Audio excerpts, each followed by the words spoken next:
श्री स्वामी समर्थ. श्री गुरु लीलामृत कथासार अध्याय 9. कथा 1. नारायण सरोवरातील चमत्कार. श्री गुरु म्हणाले, हे शिष्योत्तमा, आता मी तुला श्री स्वामी समर्थांचा पुढील वृत्तांत सांगतो. हरिद्वार सोडल्यानंतर ते श्रीकृष्ण त्रिविक्रम नामक एका पुण्यक्षेत्री आले.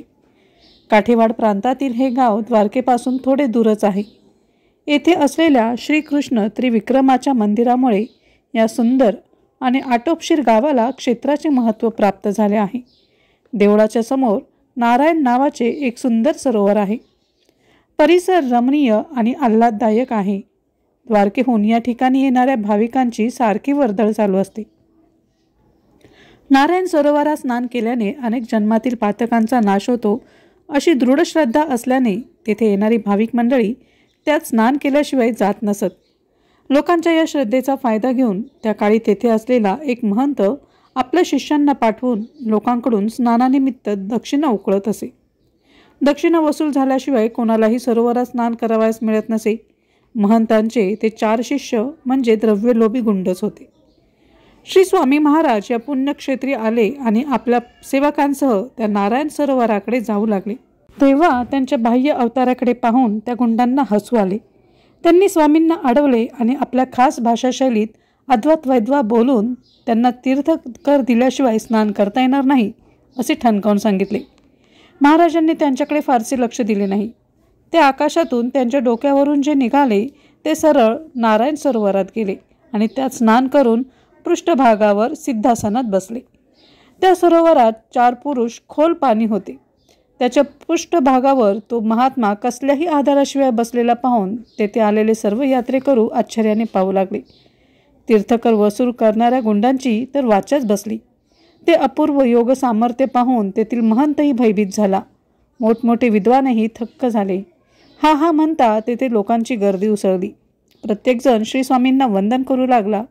महंतानेही त्यांची अनन्य भावाने करुणा भागली आणि तीर्थक्षेत्री राहूनही द्रव्यलोभाने त्याच्याकडून आजपर्यंत जे अपराध घडले त्याबद्दल त्यांची क्षमा मागून त्यांना मंदिरात चलण्याची विनंती केली. त्यावेळी राधाकृष्ण ब्रह्मचारी नावाचा त्यांचा शिष्य स्वतः पाण्यात उतरला. त्याने स्वामींपाशी जाऊन त्यांचे पाय धरले, त्यांची मनोभावे प्रार्थना केली. त्यावेळी त्या सर्वांना पश्चाताप झालेला पाहून श्री स्वामी महाराज पाण्यावरून चालत निघाले. आपल्या सेवकांना बरोबर घेऊन ते मंदिरात प्रवेशले. तेथे महंत आणि त्याच्या शिष्यांनी श्री स्वामींना उत्तम आसनावर बसून त्यांची षोडशोपचारे पूजा केली. पूजेनंतर सुस्वर भजन, समताल नृत्य, मधुर संगीत, अल्पोपहार आणि मग सत्संग झाला. दुसऱ्या दिवशी अन्न संतर्पण झाले.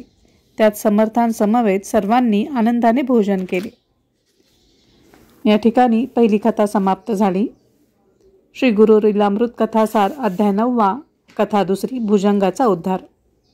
त्या मंडळींमध्ये एक प्रकांड पंडित होता. त्याचा वेद, पुराणे, नानाविध विद्या, तत्वज्ञान, मंत्र, तंत्र आणि अन्य वाङ्मय यांचा उदंड अभ्यास होता. त्याच्या मनात श्री स्वामी महाराज आकाशमार्गाने सरोवरात उतरले, पाण्यावर बसले, चालले, हे कसे असा प्रश्न निर्माण झाला.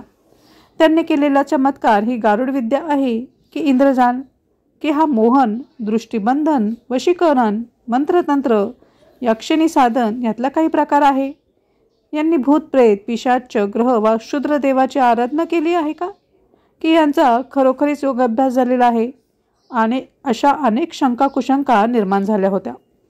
त्या श्री स्वामींनी तत्काळ ओळखल्या आणि त्या विप्राला उद्देशून म्हणाले, आम्ही काल पाण्यावर बसलो, चाललो, हे कसे ते माझ्यापेक्षा तूच चांगल्या प्रकारे सांगू शकतोस.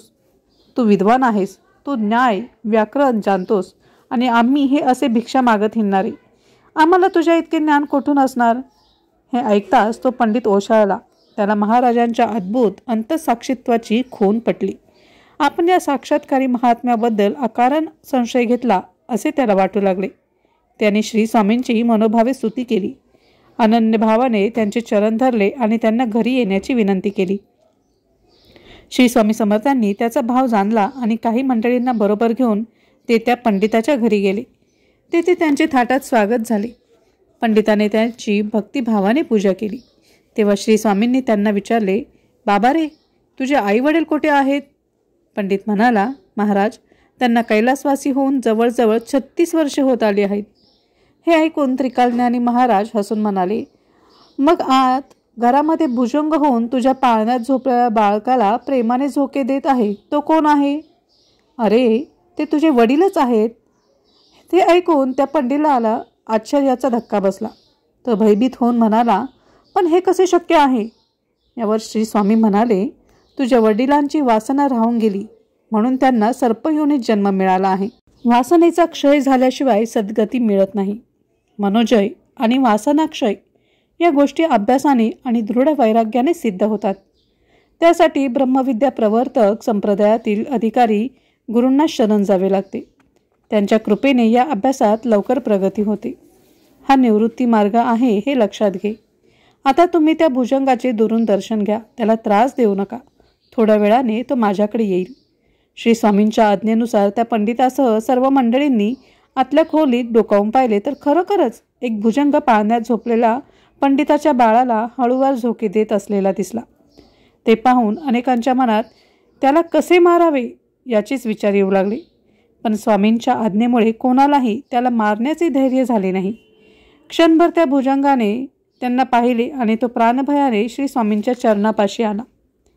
त्यांनी त्यास प्रेमाने उचलले आणि म्हणाले, तू या घराचा मालक असूनही आज ही पुत्रादी मंडळी तुला मारण्याचा कसा विचार करीत आहेत ते पहा. आता तरी तुझी वासना शांत झाली आहे की नाही, की अजूनही प्रपंचाचीच आवड आहे? हे ऐकून तो भुजंग मनुष्यवाणीत गयावया करीत म्हणाला, गुरुराया, आता नको हा संसार. या मायाजालातून माझी सुटका करून मला चिरकालापर्यंत तुमच्या चरणीच ठेवा. ते ऐकून त्या सर्पाला मुक्ती देण्यासाठी समर्थांनी त्यास नारायण सरोवरापाशी आणले व म्हणाले, या सरोवरात स्नान केल्याने महापातके नष्ट होऊन जीवकृत कृत्य होतो. तेव्हा तू सुद्धा यात स्नान कर. पुढील जन्मात तू योग्याच्या कुळात जन्माला येशील आणि तुझा उद्धार होईल.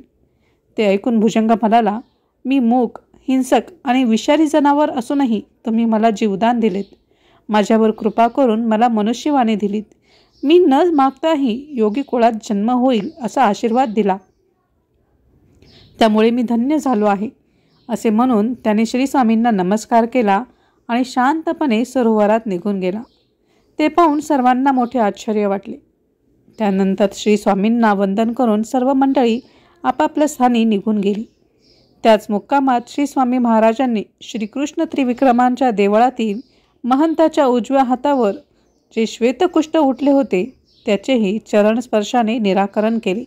या ठिकाणी कथा 2 आणि अध्याय 9 समाप्त झाला. श्री स्वामी समर्थ.